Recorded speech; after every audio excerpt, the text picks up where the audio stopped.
सुप्रभात। आज मैं आपके समक्ष आपकी हिंदी की पाठ्यपुस्तक वसंत भाग 2 के अध्याय 12 कंचा को लेकर उपस्थित हूँ।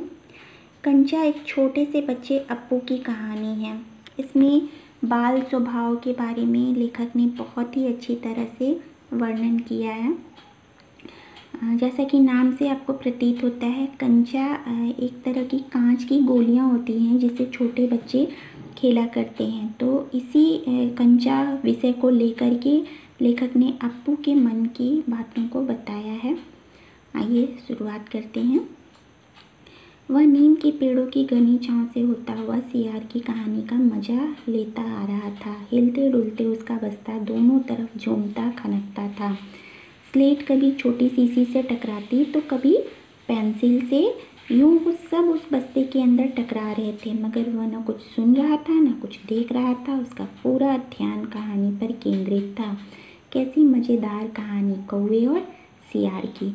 यानी कि इसमें अप्पू स्कूल जा रहा था और स्कूल जाते हुए वो रास्ते में सियार और कौवे की कोई कहानी की किताब से पढ़ रहा था और उसका पूरा ध्यान बस उस कहानी पर ही था। और ये कहानी पढ़ते पढ़ते अप्पू जो है वो एक दुकान के समक्ष पहुंचा और वहाँ दुकान में अलमारी में कांच के बड़े बड़े जार लाइन से सजा कर रखे गए थे। हर जार में कुछ ना कुछ बड़ा था, किसी में चॉकलेट, किसी में पिपरमिंट तो किसी में बिस्कुट था। अप्पू की नज़र उन जारों में से किसी भी जार पर नहीं पड़ी। और क्यों पड़ती? ये सारी चीज़ें उसके पिताजी उसे रोज़ ही लाकर दिया करते थे। तो अप्पू की नज़र इन चीज़ों पे ना पड़ के एक बिल्कुल ही नए तरह के जार पर पड़ी जिसमें एक अनोखी चीज़ रखी हुई थी और वो उसको एकदम देखता ही रह गया, क्योंकि उसने उस दिन से पहले ये चीज़ उस दुकान में नहीं देखी थी। उसने देखा कि पूरे जार में कंचे भरे पड़े हैं और वो कंचे कैसे थे? एकदम सफ़ेद गोल कंचे थे, एकदम आंवले के आकार के, और उनके ऊपर हरी हरी लाइनें पड़ी हुई थी। उसको लगा कि जार एकदम धीरे धीरे बड़ा होने लगा है और इतना बड़ा जितना कि आसमान हो गया है। और वो उस जार के भीतर घुस गया है और वहाँ कोई भी और नहीं है, बस अप्पू है और कंचे हैं। और वो एकदम आराम से उन कंचों को चारों तरफ बिखेर बिखेर कर खेल रहा है। लेकिन उसी समय दुकानदार की आवाज़ से अप्पू चौंक गया और उसका ये सपना टूट गया है ना। और उसने देखा कि अब जार एकदम छोटा बन गया है और उसमें आंवले जैसे भी कंचे बन गए हैं और वहाँ सिर्फ दो ही लोग हैं, एक वो और एक वो बूढ़ा दुकानदार। तो दुकानदार के चेहरे पर कुछ चिड़चिड़ाहट थी। अक्सर ऐसा होता है कि जब हम किसी दुकान में जाते हैं और सामान को ख़रीदते नहीं हैं बल्कि बस उलट पुलट कर देखते हैं, तो दुकानदार थोड़ा सा चिड़चिड़ा हो जाता है, क्योंकि उसे अपनी सामान को बेचना होता है और उसे ऐसे लोग बिल्कुल पसंद नहीं होते हैं जो कि खरीदने की बजाय सामान को सिर्फ देखते रहते हैं। तो शायद इसी वजह से दुकानदार अप्पू से कुछ चिढ़ सा गया। तो अप्पू एकदम उदास होकर खड़ा रहा अलग। तो दुकानदार ने फिर कहा कि क्या चाहिए? कंचा चाहिए? दुकानदार ने जार का ढक्कन खोलना शुरू किया, लेकिन अप्पू ने निषेध में सिर हिलाया। निषेध का मतलब होता है मना करने का भाव। तो अप्पू ने अपनी गर्दन को हिलाया कि नहीं, मुझे कंचे नहीं चाहिए। तो फिर सवाल खूब रहा, क्या उसे कंचा चाहिए, क्या चाहिए? ये अप्पू को खुद भी नहीं मालूम था कि उसे क्या चाहिए। जो भी हो, उसने कंचे को एक बार छू कर देखा और जार को छूने पर ही उसे ऐसा लगा जैसे उसने कंचे को छू लिया, क्योंकि कंचे तो जार के अंदर थे, वो कंचों का स्पर्श तो कर नहीं सकता था। हालांकि वो चाहता तो कंचा ले सकता था। लेकिन तभी स्कूल की घंटी बजी और वो दौड़ पड़ा स्कूल की ओर। क्यों? क्योंकि उसे देर हो गई थी स्कूल पहुंचने में। और सही में जब वो पहुंचा तो उसे सबसे पीछे की बेंच पर बैठना पड़ा, क्योंकि सारी आगे की बेंचें भर गई थीं। रमन, जो कि हमेशा टाइम पर स्कूल आता था, वो सबसे आगे बैठा था। उसके बाद मल्लिका बैठी थी, फिर अम्मू बैठी थी, लेकिन सभी दिखे, उसे जॉर्ज नहीं दिखा। तो जॉर्ज जो था वो सबसे अच्छा कंचे का खिलाड़ी था, है ना। कितना भी कोई बड़ा खिलाड़ी हो, लेकिन वो जॉर्ज से ज़रूर मात खा जाता था, यानी हार जाता था।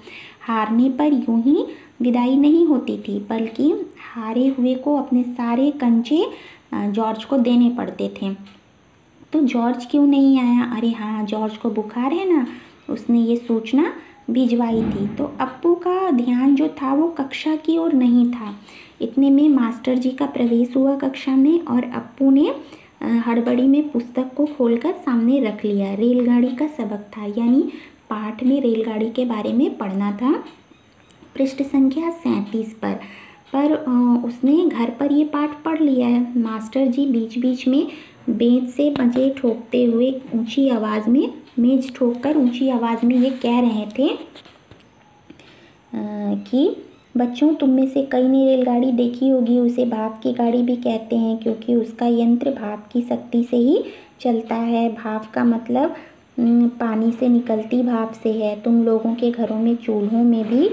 तो ये सारे चीज़ें जो हैं वो मास्टर जी पढ़ा रहे थे कि कैसे बच्चों रेलगाड़ी जो होती है वो भाप से चलती है। ये काफ़ी पुरानी कहानी है और उस वक्त रेलगाड़ी भाप से ही चला करती थी। तो उन्होंने ये बताया कि तुम लोगों के घरों में जो चूल्हे होते हैं उनमें से भी धुआं निकलता है, उसी तरह रेलगाड़ी भी इसी प्रकार कोयले और भाप से चलती है। तो अप्पू का ध्यान जो है वो रेलगाड़ी पर कम था। अक्सर क्या होता है ना कि जब हम किसी और चीज़ के बारे में सोचते रहते हैं तो हमारा ध्यान कक्षा में पढ़ाई जा रही चीज़ों पर नहीं होता है। और मास्टर जी जो शुरुआत में बहुत ऊंची आवाज़ में बोल रहे थे, ऐसा शिक्षक इसलिए करते हैं ताकि कक्षा में सभी बच्चों का ध्यान एक जगह एकत्रित हो सके, वो अपनी बातों पर बच्चों का ध्यान दिला सकें। इसलिए शुरुआत में शिक्षक ऊंची आवाज़ में पढ़ाते हैं और जब उन्हें लगता है कि अब सभी बच्चे एकाग्रचित्त होकर उनकी बात सुन रहे हैं तो उनकी आवाज़ फिर सामान्य हो जाती है, नॉर्मल हो जाती है।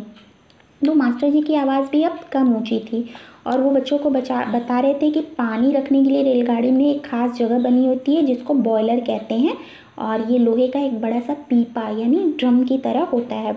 और इस बात से अप्पू को याद आ गया कि अच्छा, लोहे का एक बड़ा कांच का जार, उसमें हरी लकीर वाले सफ़ेद गोल कंचे आंवले जैसे। जॉर्ज जब अच्छा होकर आएगा तब उससे वो दोनों ही खेलेंगे और किसी को भी खेलने नहीं देंगे। और वो ये सब सोच रहा था और अंदर ही अंदर मुस्कुरा रहा था। तभी उसके चेहरे पर मास्टर जी ने एक चौक का टुकड़ा फेंक कर मारा और वो बहुत गुस्से में थे और उनका कहना था कि तुम उधर क्या कर रहे हो, बोलो। और वो खड़ा हो गया और वो बोल नहीं रहा था। सारी कक्षा सांस रोके हुए उसकी ही तरफ देख रही थी और इस बात से अप्पू की घबराहट और ज़्यादा बढ़ गई। मास्टर जी उससे सवाल कर रहे थे कि अभी मैं किसके बारे में बता रहा था, बोलो। और कर्मठ मास्टर जी उस लड़के का चेहरा देखकर बिल्कुल समझ गए हैं कि उसके मन में कुछ और ही चल रहा है और उसने पाठ पर बिल्कुल भी ध्यान नहीं दिया। तो और इधर अप्पू मन में सोच रहा था कि अगर उसने बता दिया तो फिर उस मास्टर जी उसे डांटेंगे नहीं। तो वो कांपते हुए बोला कि कंचा, और इतना कहते ही कक्षा में भूचाल आ गया। हाँ, मास्टर जी ने कहा कि स्टैंड अप यानी खड़े हो जाओ और उनकी आंखों में चिंगारियां सुलग रही थी, यानी कि बहुत ज़्यादा गुस्से में थे। ऐसा लग रहा था ऐसे आँख से आग निकल रही हो। अप्पू रोता हुआ बेंच पर खड़ा हो गया। पड़ोसी कक्षा की टीचर ने दरवाजे से झांक कर देखा और फिर सभी मिलकर हंसने लगे। रोकने की पूरी कोशिश करने पर भी अप्पू अपना दुख नहीं रोक सका और सुबकता रहा, यानी सिसक सिसक कर रोने लगा।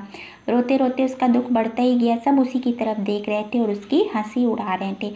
बेंच पर खड़े खड़े उसने सोचा कि सबको दिखा दूंगा, जॉर्ज को आने दो। और जॉर्ज जब आए, जॉर्ज के आने पर वो कंचे खरीदेगा और इनमें से किसी को भी खेलने के लिए नहीं बुलाएगा और सभी एकदम ललचाएंगे। फिर उसे लगा कि कंचा मिले कैसे, क्या मांगने पर दुकानदार देगा? तो किसी को शक हो तो पूछ लो। मास्टर जी ने उस घंटे का सबक समाप्त किया। क्या किसी को कोई शक नहीं? अप्पू की शंका अभी दूर नहीं हुई थी। वो सोच रहा था कि क्या जॉर्ज को साथ ले चलने पर दुकानदार कंचा नहीं देगा? अगर खरीदना पड़ा तो कितने पैसे लगेंगे? और इधर क्लास में रमन ने मास्टर जी से सवाल किया और उसे अपने सवाल का जवाब भी मिल गया। इसी तरह एक एक करके बच्चे अपना सवाल दोहरा रहे थे और मास्टर जी सबकी शंका का निवारण कर रहे थे, यानी समाधान कर रहे थे। तो अप्पू क्या सोच रहे हो? मास्टर जी ने फिर पूछा। पूछ लो ना, शंका क्या है? शंका जरूर है। क्या जॉर्ज के साथ चलने पर दुकानदार कंचे देगा? नहीं तो कितने पैसे लगेंगे? क्या 5 पैसे में मिलेगा या 10 पैसे में? क्या सोच रहे हो? पैसे? क्या कितने पैसे चाहिए, किसके लिए? और वो फिर चुप हो गया। तो मास्टर जी ने पूछा क्या रेलगाड़ी खरीदने के लिए? और उसने सिर हिलाया। तो फिर मास्टर जी ने कहा बेवकूफ़, रेलगाड़ी को पैसे से नहीं खरीद सकते, अगर मिले तो उसे लेकर क्या करोगे? लेकिन मास्टर जी ये समझ नहीं पाए कि अप्पू रेलगाड़ी की खरीदने की नहीं बल्कि कंचों के खरीदने की बात कर रहा है। तो वो खेलेगा, जॉर्ज के साथ खेलेगा, रेलगाड़ी नहीं कंचा। अप्पू अपने मन में ये सारी बातें सोच रहा था। चपरासी एक नोटिस लाया। मास्टर जी ने कहा जो फीस लाए हैं वो ऑफिस में जाकर जमा कर दें। बहुत से छात्र गए हैं। राजन ने जाते जाते अप्पू के पैर में चिकोटी काट ली। उसने पैर खींच लिया। उसे याद आया उसे भी फीस जमा करनी है। पिताजी ने उसे 1.5 रुपये दिए हैं। उसने अपनी जेब टटोल कर देखा, क्या 1 रुपये का नोट और 50 पैसे का सिक्का? वो बेंच से उतरा। किधर? मास्टर जी ने पूछा। उसके कंठ से खुशी के बुलबुले उठे। फीस देनी है। फीस मत देना, मास्टर जी ने कहा। On the bench. वो बेंच पर चढ़कर रोने लगा। क्या भविष्य में कक्षा में ध्यान से पढ़ोगे? जी ध्यान दूंगा। उसके बाद वो फीस काउंटर की तरफ गया और वहाँ बहुत भीड़ थी, लेकिन उसने फीस जमा नहीं की, बल्कि वो सोच रहा था कि क्यों ना वो इन्हीं पैसों से कंचे खरीद लें। कक्षा छोड़ने के पहले मास्टर जी ने पूछा। वो नहीं उठा। शाम को थोड़ी देर इधर उधर टहलता रहा और उसके बाद वो फिर सड़क की तरफ देखा और वहाँ उस मोड़ पर दुकान है। दुकान में अलमारी है, अलमारी में कंचे हैं। बस्ता कंधे पर लटकाए वो छुट्टी के बाद धीरे धीरे जाने लगा। दुकान नज़दीक आ रही है। उसकी चाल की तेज़ी बढ़ी। वो अलमारी के सामने खड़ा हो गया। दुकानदार हंसा। उसको लगा कि दुकानदार उसी का इंतज़ार कर रहा है, तो वो भी हंसा। फिर दुकानदार ने पूछा कंचे चाहिए? और अप्पू ने हाँ में सिर हिला दिया। और उसके बाद दुकानदार ने अप्पू से कहा कि कितने कंचे चाहिए? ठीक है, तो उसने जेब में हाथ डाला। 1 रुपया और 50 पैसे हैं। उसने वह निकाल कर दिखाया और कहा दुकानदार से कि इतने पैसों के चाहिए। दुकानदार चौंक गया। इतने पैसों के? दुकानदार समझ गया कि ठीक है, बच्चा है और उसे क्या, दुकानदार को तो पैसे मिल रहे थे। तो फिर उसने पूछा कि क्या किसी को तुम्हें कंचा खेलने आता है? और कैसे कैसे सवाल दुकानदार उसे कर रहा था, लेकिन वो कंचे को दुकानदार के सवालों का गोलमोल जवाब देकर कंचे को हाथ में लिए अपना नीम के पेड़ों की छाँव में चलने लगा। कंचे अब उसकी हथेली में है और वो जब चाहे बाहर निकाल ले। उसने पोटली को हिलाकर देखा। वह हंस रहा था। उसका जी चाहता था कि काश उसको पूरा जार ही मिल जाता कंचों का। और एकाएक उसको लगा कि अरे क्या सभी कंचों में लकीरें होंगी? फिर उसने पोटली को खोलकर देखने का निश्चय किया और इसी हड़बड़ी में कंचे सारे सड़क पर बिखर गए और उनको चुनने लगा बीच सड़क पर बैठकर। उसी वक्त एक कार सड़क पर ब्रेक लगा रही थी और वो कंचे चुनने में मग्न था। तो ड्राइवर जो था उसको बहुत गुस्सा आया और उसने बाहर झांक कर देखा। हॉर्न की आवाज़ सुनकर कंचे चुनते अप्पू ने भी बीच में सिर उठाकर देखा। उसने सोचा कि अरे वाह, ड्राइवर तो कंचों को देख रहे हैं, क्या उसको भी कंचे अच्छे लग रहे हैं? उसको ये पता नहीं था कि ड्राइवर उससे नाराज़ है। उसको लगा कि ड्राइवर उसके कंचों को देख रहा है। तो एक कंचा उठाकर उसने ड्राइवर को दिखाया। बहुत अच्छा है ना? और उसकी इस नादानी पे ड्राइवर का गुस्सा हवा हो गया। वो हंसने लग गया। उसके बाद उसने कंचे समेटे और अपने घर पहुंचा और उसने कहा कि माँ देखो मैं क्या लेकर आया हूँ। उसकी माँ ने आंखें बंद कर ली और कहा दिखाओ। और जब माँ ने आंखें खोली तो माँ ने देखा कि बस्ते में कंचे ही कंचे थे। तो माँ ने पूछा इतने सारे कंचे कहाँ से लाया? खरीदे हैं। कि पैसे कहाँ से मिले? तो उसने कहा कि पिताजी ने दोपहर को दिए थे ना फीस भरने के। माँ ने कहा हे भगवान, फीस के पैसे से तूने कंचे ले लिए, पर आखिर खेलेगा किसके साथ? घर में तो सिर्फ तू है। तेरे बाद एक तेरी छोटी बहन मुन्नी हुई थी, लेकिन अब तो वो है नहीं। और मुन्नी को याद करके माँ की आंखें भीग गईं। अप्पू ने कहा कि माँ रो रही है? क्या माँ कंचे खरीदने से रो रही है? और फिर उसने मन ही मन अपने इस सवाल का जवाब भी दे दिया कि नहीं, ऐसा नहीं हो सकता, माँ कंचे खरीदने से तो नहीं रो सकती। और फिर उसने माँ से कहा कि क्या माँ कंचे पसंद नहीं आए? बहुत बुरे हैं कंचे? तो माँ ने कहा नहीं, अच्छे हैं। फिर अप्पू ने कहा देखने में बहुत अच्छे लगते हैं ना? माँ ने कहा बहुत अच्छे लगते हैं।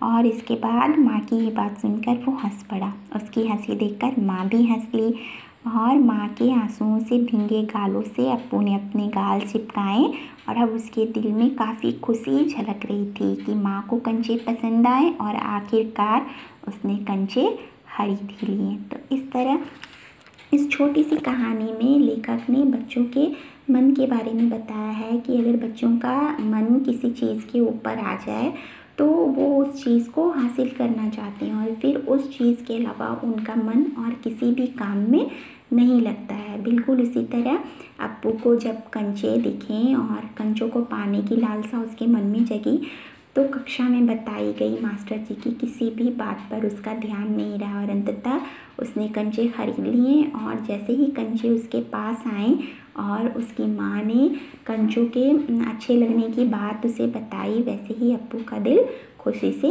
भर गया। तो इसके अगले भाग में हम इसके प्रश्न उत्तर को देखेंगे। तब तक के लिए धन्यवाद।